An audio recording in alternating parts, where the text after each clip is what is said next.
So let us talk about the 11th chapter, that is biotechnology principles and processes. Okay, so first of all, let us understand what is biotechnology. When I say bio, what is bio? Bio is living. So when I say biotechnology, biotechnology essentially means that you are using either living organisms, या तो आप ऐसा कुछ use कर रहे हैं जो living organism में से एक्सट्रैक्ट हुआ है. वो एंजाइम्स हो सकते हैं, हार्मोन्स हो सकते हैं, प्रोटीन्स हो सकते हैं, एनीथिंग जो हमने लिविंग ऑर्गेनिजम्स में से लिया है. सो ये जो बायोटेक्नोलॉजी है, इसकी पढ़ाई हमने अभी शुरू की हुई है, बट टेक्नोलॉजी बहुत पुरानी है. लाइक फ्रॉम एजेस, सदियों से हम लोग कुछ चीजें यूज कर रहे हैं जो बिना बायोटेक्नोलॉजी के पॉसिबल ही नहीं है बनाना. बस हमको पता नहीं था कि what is the principle underline.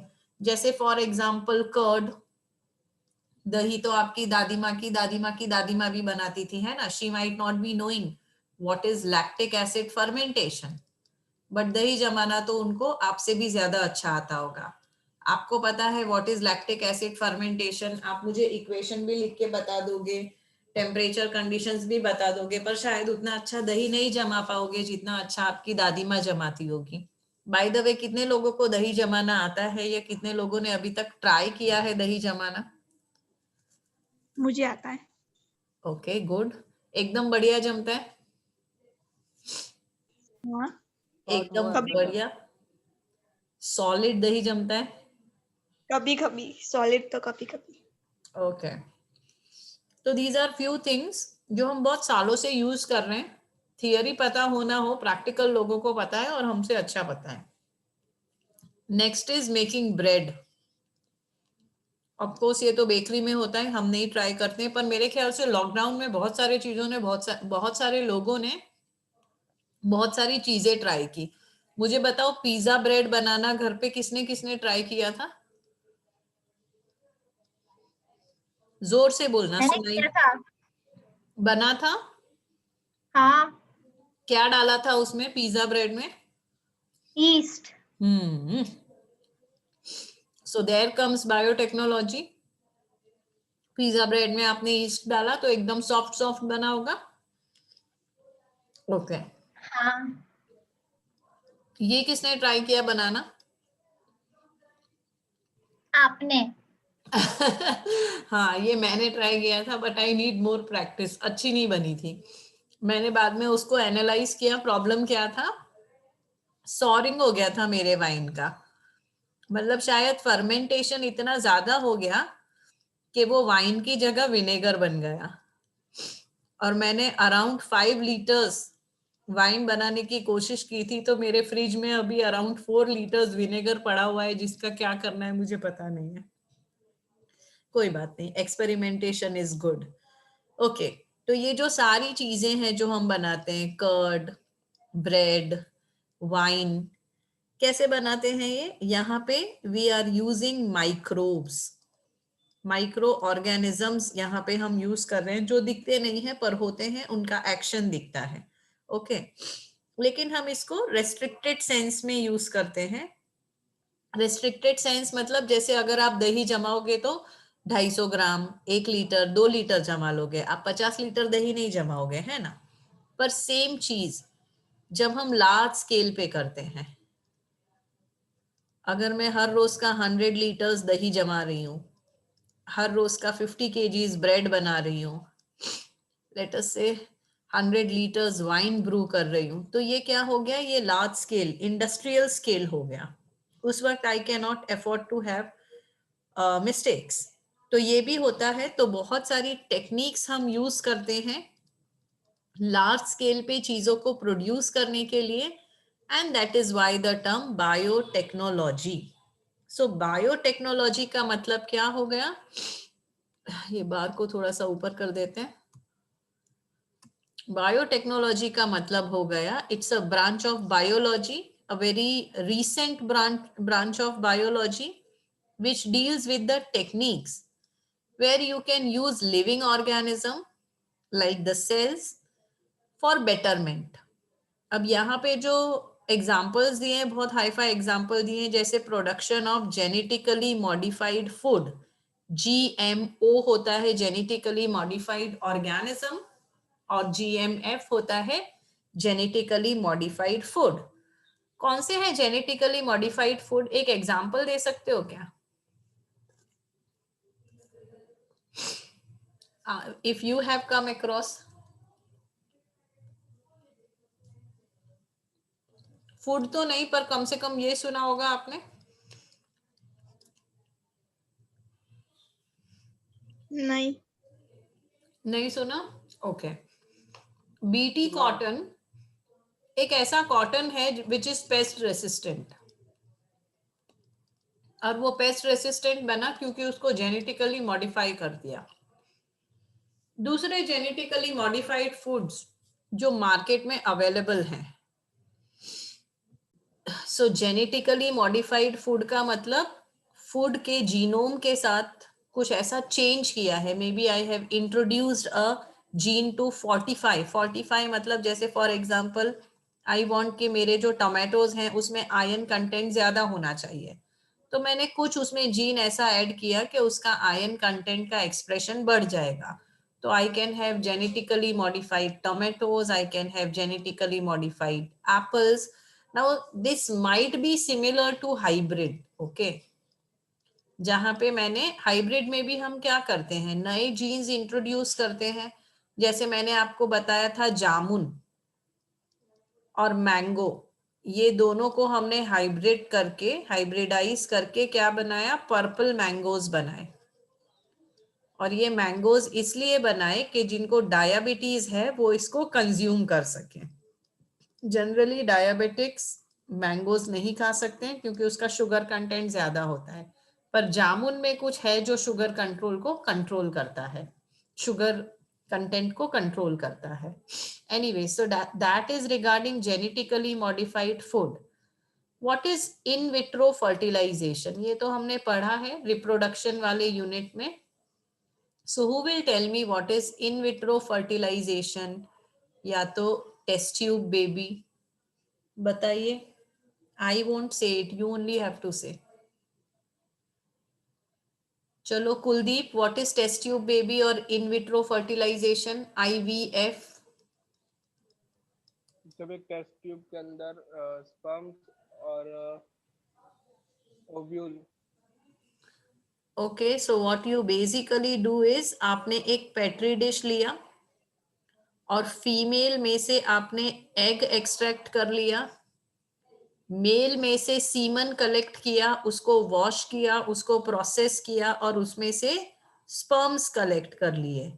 और फर्टिलाइजेशन कहाँ किया? फर्टिलाइजेशन बॉडी के बाहर किया। क्योंकि उसको बॉडी के बाहर किया, इसको बोलते हैं इन विट्रो। अगर ये बॉडी के अंदर होता तो उसको बोलते in vivo. So that is in vitro fertilisation. बाद में जब ये जाइगोट बन जाएगा तो उसको थोड़ा सा ग्रो करके वापस फीमेल के यूटेरस में इम्प्लांट कर देंगे। So this is known as in vitro fertilization. Okay. Development of DNA vaccine. DNA vaccine का मतलब क्या है? So when I say DNA vaccine, क्या करेंगे, एक जेनेटिकली इंजीनियर्ड प्लास्मिड लेंगे। प्लास्मिड क्या होता है? एक्स्ट्रा क्रोमोसोमल DNA सीक्वेंसेस जो बैक्टीरिया में प्रेजेंट है। हमने पढ़े हैं प्लास्मिड के नाम, जैसे PBR322 is the name of a plasmid. तो अब ये प्लास्मिड जेनेटिकली इंजीनियर्ड है, मतलब इसमें हमने फॉरेन DNA इंट्रोड्यूस किया है, जिसको जीन ऑफ इंटरेस्ट भी कह सकते हो। तो हमने एंटीजन का DNA प्लास्मिड में डाल दिया और प्लास्मिड को डाला होस्ट में। होस्ट यहाँ पे अगर मैं ह्यूमन के लिए वैक्सीन बना रही हूं तो होस्ट ह्यूमन होगा। अब क्या होगा, human starts producing antigen but a mild form, ऐसा नहीं कि जिससे डिजीज हो जाएगा या बहुत सीवियर इफेक्ट्स हो जाएंगे। तो जैसे ही हमने ये genetically engineered plasmid DNA vaccine के फॉर्म में ह्यूमन में डाला, it will start initiating immune response. Both kinds of immune response, humoral immune response and cellular immune response also. Humoral immune response मतलब antibodies produce करेगा, cellular मतलब B cell T cell mediated immune response होगा. तो ये जो vaccine है इसके trials already चल रहे हैं for the most dreadful, most talked about disease that is corona, then for HIV-1, malaria, hepatitis B and C, and for influenza. Influenza is cold का वायरस, कफ एंड कोल्ड का virus जो corona का भाई है लेकिन थोड़ा कम harmful है. So DNA vaccine का मतलब ये हुआ ऐसा वैक्सीन जो आपको एंटीबॉडीज प्रोड्यूस करने में हेल्प करेगा, स्टिम्युलेट करेगा आपके इम्यून रिस्पॉन्स को. खास बात क्या है इसके बारे में, देखो वायरल बैक्टीरियल डिजीज, पैरासाइट आना चाहिए यहाँ. पैरासाइटिक डिजीज के लिए तो बहुत सारे वैक्सीन हैं, लेकिन कुछ डिजीज ऐसे हैं जिनका कोई ट्रीटमेंट ही नहीं है अभी तक. Alzheimer's disease, allergies, autoimmune disease. So if this DNA vaccines are a hit, तो हम ये सारे डिजीज को भी क्योर कर पाएंगे. So development of DNA vaccine is again possible with the help of biotechnology knowledge. So I hope के corona का वैक्सीन जल्दी से आ जाए, DNA vaccine or whatever vaccine it is, and the life gets normal too as soon as possible. Okay. So next is principles of biotechnology. अब उसके पहले there are few sentences in the textbook जो miss कर लिए हैं तो पढ़ लेते हैं. That is,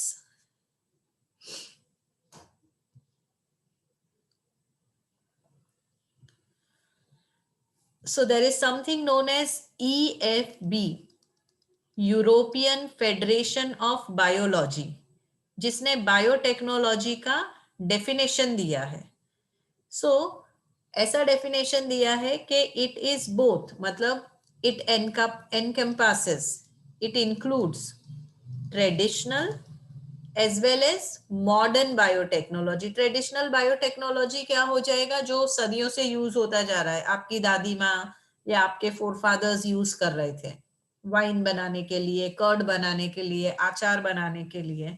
उसको हम कंबाइन करेंगे with the modern molecular biology view. तो जब हम रिकॉम्बिनेंट डीएनए टेक्नोलॉजी ये सब कुछ यूज करते हैं तो ये मॉलिक्यूलर लेवल पे जाता है, डीएनए के लेवल पे जा रहा है, इसलिए हम इसको बोलेंगे मॉडर्न मॉलिक्यूलर बायोटेक्नोलॉजी. तो ये दोनों चीजों को कंबाइन करके जो डेफिनेशन दी है EFB, European Federation of biology ने, वो डेफिनेशन क्या है वो भी देख लेते हैं. So it the definition goes like this: the integration of natural science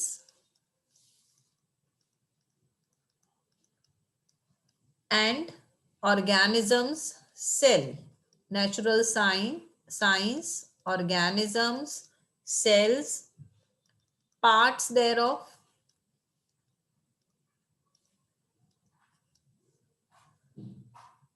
and molecular analogues for products and services. यहां मैंने थोड़ी सी गलती कर दी, पार्ट्स देयर ऑफ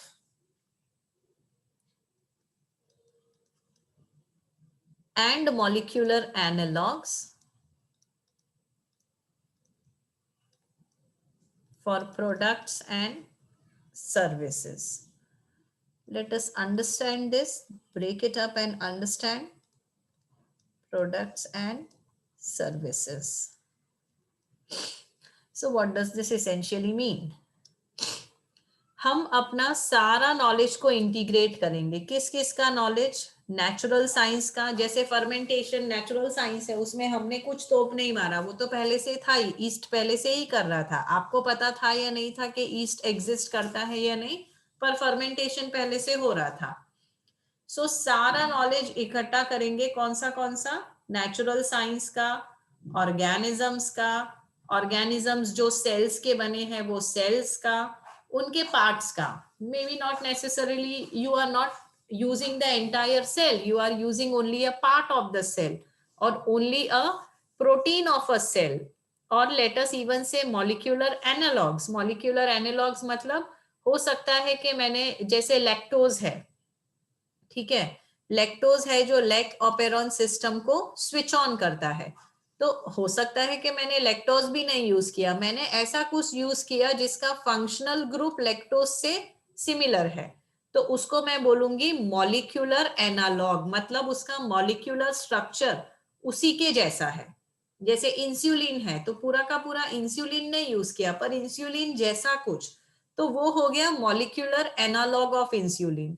तो ये सारी चीजें हम यूज करेंगे for products and services. Products क्या हो गए, जैसे मैंने बताया हार्मोन है, प्रोटीन है, ये सारे प्रोडक्ट हो गए। सर्विसेज मतलब जो हम प्रोसेसेस यूज कर रहे हैं, या तो फिर ये देख लो IVF है, वैक्सीन्स है, all this will come under services. So this is the definition given by EFB. Please underline it in your textbook and please write it. Okay. Now, having a little introduction of what biotechnology is, we can move to the principles of biotechnology. के biotechnology में हम इतनी सारी techniques use करते हैं, technology is techniques, उसमें कौन सी techniques main है जिसकी वजह से बायोटेक्नोलॉजी पॉसिबल हो पाया है, मॉडर्न बायोटेक्नोलॉजी बेसिकली। तो यहाँ पे दो मेन टेक्निक्स हैं, एक है जेनेटिक इंजीनियरिंग और दूसरा है मेंटेनेंस ऑफ स्टेराइल कंडीशंस। तो पहले जेनेटिक इंजीनियरिंग की बात कर लेते हैं। What is genetic engineering? Engineering is making something, genetic engineering is making it at the level of genes, which makes it altogether difficult. तो ऐसी टेक्निक जिससे हम जेनेटिक मटेरियल को चेंज कर सकते हैं अपने हिसाब से, अपने हिसाब से उसको मैनिपुलेट कर सकते हैं। सो technique that changes the chemistry of genetic material, and genetic material क्या है, दो ही है, DNA and RNA. so genetic material को पहले हमने चेंज किया, मैनिपुलेट किया, और फिर क्या किया, फिर उसको होस्ट ऑर्गेनिज्म में इंट्रोड्यूस किया, सो दैट होस्ट का मॉर्फोलॉजी, फॉर्म, फिनोटाइप चेंज हो गया। एग्जाम्पल से भी आगे समझेंगे, पर सिंपल सा एग्जाम्पल दे देती हूँ। लेट मी से आई एम अ डायबिटिक, तो मेरे पैंक्रियाज इंसुलिन नहीं प्रोड्यूस कर पा रहे हैं, और उसकी वजह से मेरा ब्लड ग्लूकोज लेवल बार बार शूट अप हो जाता है। तो अब क्या करेंगे, अब मैं इंसुलिन का जीन ले लूंगी। Okay, so now I am going at the level of genetic material. तो मैंने इंसुलिन का जीन लिया, उसको डाल दिया एक प्लास्मिड में, तो अब मैंने इसका नेचर चेंज कर दिया। किसका? प्लास्मिड का नेचर चेंज कर दिया मैंने, क्योंकि मैंने उसमें अपना जीन ऑफ इंटरेस्ट डाल दिया। अब ये प्लास्मिड क्या बन गया, अब ये प्लास्मिड का ट्रांसफॉर्मेशन हो गया। अब ऐसे जेनेटिकली मॉडिफाइड या ट्रांसफॉर्म्ड प्लास्मिड को मैं डाल देती हूं एक होस्ट में। वो होस्ट मेरा बैक्टीरिया हो सकता है। अब क्योंकि ये बैक्टीरिया है, ये सब कुछ कर सकता है ना, रेप्लिकेशन कर सकता है, ट्रांसक्रिप्शन कर सकता है, ट्रांसलेशन कर सकता है। तो जब भी बैक्टीरिया अपने प्रोटीन्स एक्सप्रेस करेगा, वो साथ साथ में मेरा इंसुलिन जीन का प्रोटीन भी एक्सप्रेस कर रहा है। तो now I can produce litres and litres of insulin. Who is producing it? Bacteria is producing it for me, and now I can treat my diabetes. तो ये मैंने क्या किया, ये मैंने जेनेटिक मटेरियल को चेंज किया, होस्ट में इंट्रोड्यूस किया, और ये जो होस्ट है ये चेंज हो गया। अब ये इंसुलिन प्रोड्यूस कर रहा है जिसकी उसको जरूरत नहीं है। तो ये सब जो हम करते हैं, this comes under genetic engineering. समझ में आया आप लोगों को ये? Is this clear to you all? Yeah. Okay, next जो आपकी टेक्स्ट बुक में दिया हुआ है, it is given under the title maintenance of sterile ambience. ये जो भी सब कुछ मैं कर रही हूं, इसमें सबसे बड़ा चैलेंज है कि सारी जो कंडीशंस हैं वो स्टेराइल होनी चाहिए। स्टेराइल मतलब और किसी बैक्टीरिया, वायरस, पैरासाइट, किसी भी चीज का कंटैमिनेशन नहीं होना चाहिए। जो भी मैं एक्सपेरिमेंट्स कर रही हूँ, ग्लासवेयर यूज कर रही हूँ, सॉल्यूशंस यूज कर रही हूँ, it should all B sterile, completely bacteria free. और कोई माइक्रोब और कोई सेल और कुछ भी वहां पे ग्रो नहीं करना चाहिए, क्योंकि मुझे कंट्रोल्ड एनवायरनमेंट चाहिए। और जो भी बायोटेक्नोलॉजिकल प्रोडक्ट मैं बना रही हूँ, वो वैक्सीन है या एंजाइम है या एंटीबायोटिक है, कुछ भी है, it is going to be injected into the body of the host. अब वो ह्यूमन हो सकता है, जैसे मैंने दवाई बनाई है ह्यूमन के लिए, एंजाइम बनाया या वैक्सीन बनाया। अब समझो वो वैक्सीन में किसी बैक्टीरियल स्पोर का कंटामिनेशन आ गया, ठीक है। अगर वो बैक्टीरियल स्पोर का कंटामिनेशन आ गया तो वैक्सीन के साथ साथ बैक्टीरिया का स्पोर भी गया ह्यूमन बॉडी में। अब वो तो जाके कुछ भी कर सकता है, डिजीज प्रोड्यूस कर सकता है, मल्टीप्लाई कर सकता है, मेरे ट्रीटमेंट के साथ इंटरफियर कर सकता है। तो पहला कंडीशन क्या है? पहला कंडीशन ये है कि everything right from developing to packaging to distributing, everything will go into the sterile environment। हाँ, एक बार आपके पास वैक्सीन पहुंच गया, फिर आप स्टेराइल एनवायरनमेंट मेंटेन करो ना करो कोई प्रॉब्लम नहीं है, क्योंकि उसका पैकेजिंग ऐसा है कि it will either directly be injected in your body और इट विल बी इंजेस्टेड। जैसे कि पोलियो का वैक्सीन है, उसको इंजेक्ट नहीं करते हैं, पोलियो के ड्रॉप्स आपके मुंह में डालते हैं, राइट। तो स्टेराइल एनवायरनमेंट कब तक आपको मेंटेन करना है? उसके डेवलपमेंट से लेके पैकेजिंग तक। ये सबसे बड़ा चैलेंज है। कैसे करेंगे ये स्टेराइल एनवायरनमेंट मेंटेन?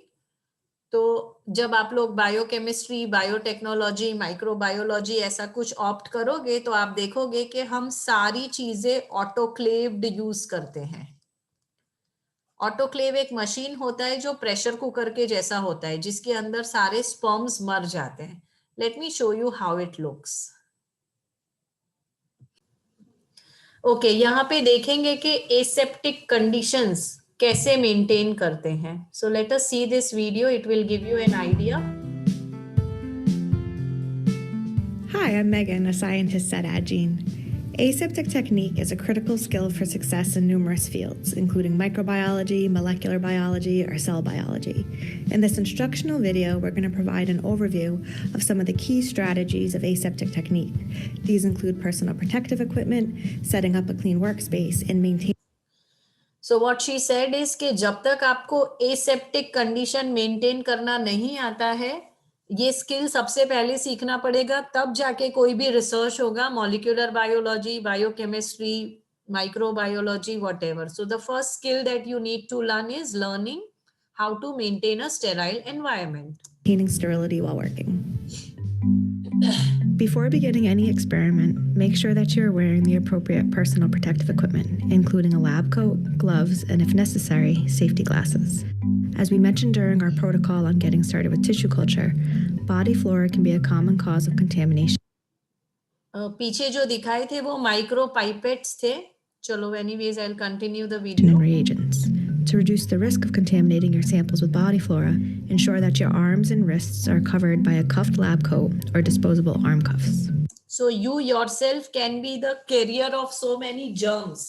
तो जितना हो सके आपको अपने आप को कवर करके रखना है।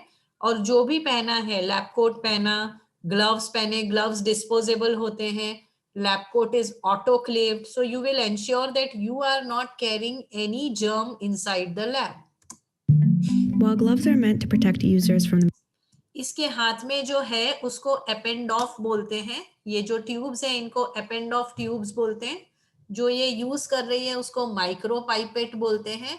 ये देखो, ये पूरा ऑटोक्लेव्ड रहता है, तो आप एक स्टेराइल एनवायरनमेंट में ही इसको ओपन करोगे। the material they are working with, they also protect the material from user contamination. To keep your gloves clean, avoid touching your skin and hair, as well as your cell phone, writing utensils, or other unsterilized objects. Always change your gloves if you touch something unsterile or are starting a new task. Before beginning any task, clear the workspace of unnecessary materials. Set up all materials so that they are in arm's ये सारे auto pipettes हैं जिससे आप बहुत accurately 0.0001 ml भी pipette out कर सकते हो. reach with clean and dirty items clearly separated. We recommend working from left to right with all clean materials stored on the left and waste bins to the right. If you're going to be using a Bunsen burner or candle jar, make sure that the space around the burners are free of loose papers or laboratory wipes. Finally, wipe down the workspace and pipettes with 70% alcohol and allow it to evaporate. Before beginning, So sanitizers are very common now, but the perfect sanitizer should have at least 70% alcohol content. beginning a task, examine all of your materials for signs of contamination or signs that the sterility may have been compromised. जो भी solutions reagent आप use कर रहे हो, you have to check कि उसमें कोई turbidity नहीं होना चाहिए. टर्बिडिटी मतलब वाइट ऐसा कुछ ग्रोथ नहीं होना चाहिए जो बैक्टीरियल ग्रोथ सिग्निफाई करता है.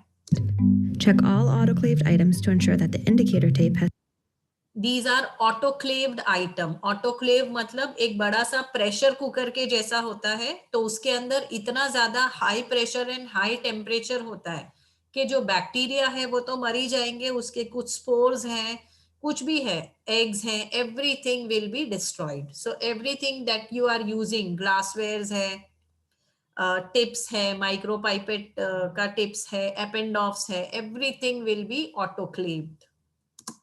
changed colors. For items that are covered with foil, check for tears or holes. For capped items, ensure that the cap has been tightly sealed.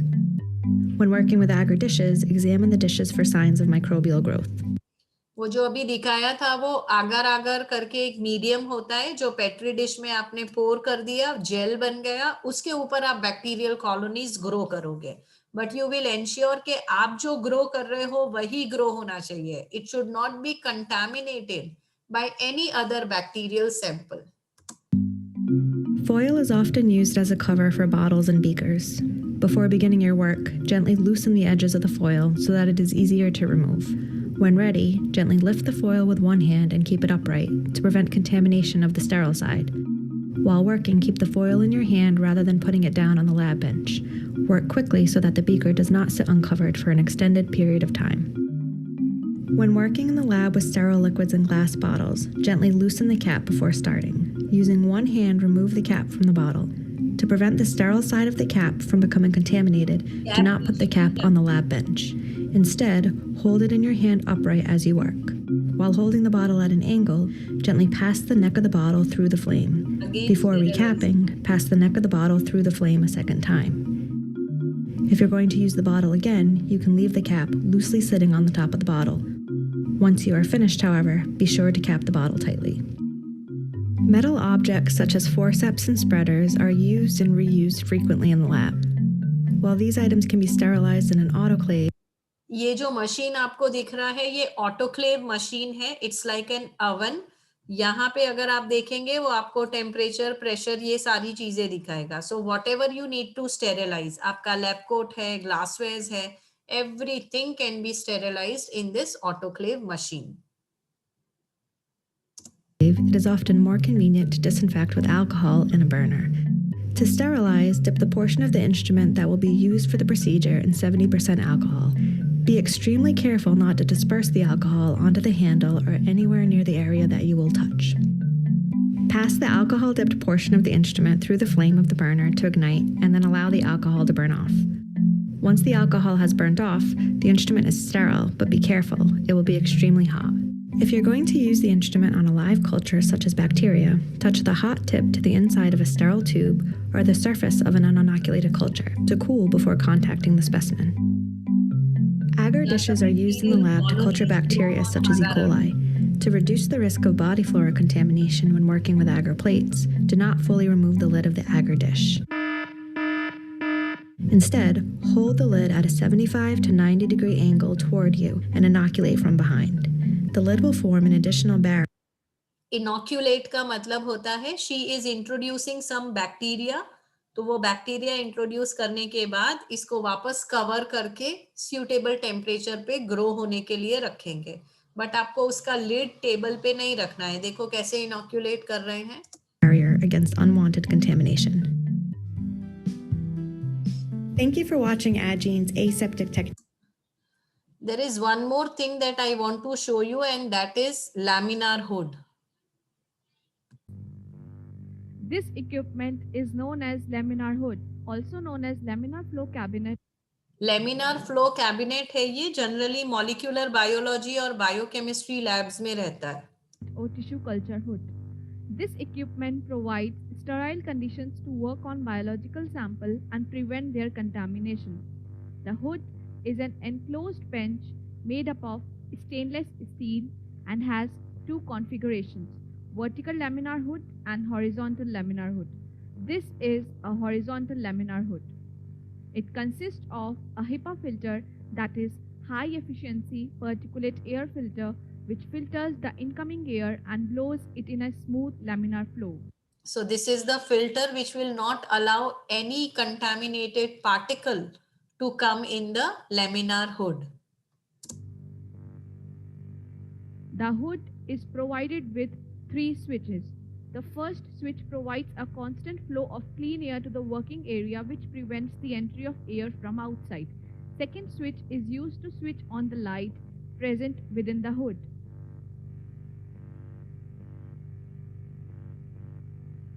The third switch is for the UV light. The UV light sterilizes the working area inside the hood. तो यहाँ पे आप working area कैसे sterilise कर रहे हैं? With the use of ultraviolet light. The UV light is readily absorbed by our skin, so the light has to be switched off before using the hood.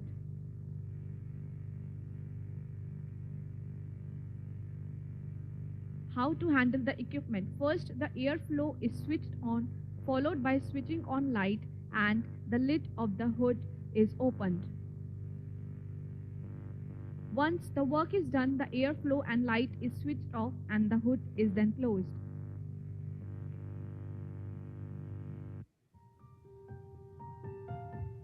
You have to take care that you have to switch off the UV light, otherwise क्या होगा? It can act as a carcinogen. Techniques. When working with cultures of microorganisms, it is important care must be taken. Require you to be good at multitasking, because once you possible, ideally sleeves should be rolled up and secured with a rubber band. Glass, the work area should be swabbed with 70% alcohol solution. Remember, this is highly flammable, so ensure there are no open flames present. Ethanol से. However, with chemicals and Bunsen, This is a loop जिससे हम inoculate करते हैं, मतलब इसमें हम bacteria लेंगे और ये पेट्री डिश में इनोक्यूलेट करेंगे। burners in use, your teacher may require you to stay standing. Flaming is an important aseptic technique. To do this requires a lit Bunsen burner. To flame any piece of equipment, अब यहाँ पे idea ये है कि अगर आपके पास laminar food नहीं है तो आप ये फ्लेम के आसपास काम करेंगे, क्योंकि इसके आसपास का जो जोन है ये पूरा स्टेराइल रहता है because of the heat. So this is known as working between two burners. hold the equipment pointing downwards. Place the end nearest the handle into the Bunsen flame and hold until it is red.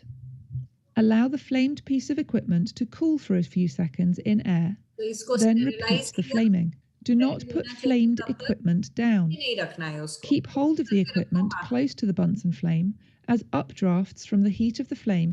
और Aseptic उसको technique heat is के बाहर inoculating ले an नहीं जाना. agar plate. Agar is a growth medium for microorganisms. This is To agar inoculate agar. an agar plate, remove the lid slightly by lifting at one edge, opening away from your body. इसको Keep flame the के petri पास dish open रखेंगे, for a minimum थोड़ा सा amount of खोलेंगे time to और reduce the bacterial risk of colony को contamination. stick कर देंगे. You will Using a flamed inoculation loop that has been in contact with the microorganism to be cultured, gently smear the plate. It is important that the agar jelly stays in one jar. Okay, so ज्यादा Culture. Detail में नहीं बताना है मुझे, but you can work near the burner to get. And the agar plate should be placed in the incubator at the appropriate temperature. Cultures रखे हुए हैं. Sometimes it is necessary to use aseptic techniques to culture एक samples culture है in आपके jars or bacteria का. यहाँ पे आपके बैक्टीरिया का कल्चर स्टोर किया है. इसको कॉटन स्वैब से बंद करते हैं. कॉटन स्वैब बनाना भी एक आर्ट है. जब आप माइक्रोबायोलॉजी के एक्सपेरिमेंट्स करेंगे 2-3 दिन तक सिर्फ कॉटन स्वैब्स बनाना सीखोगे अच्छे से, और फिर उसको ऑटोक्लेव करना. So everything is kept sterile.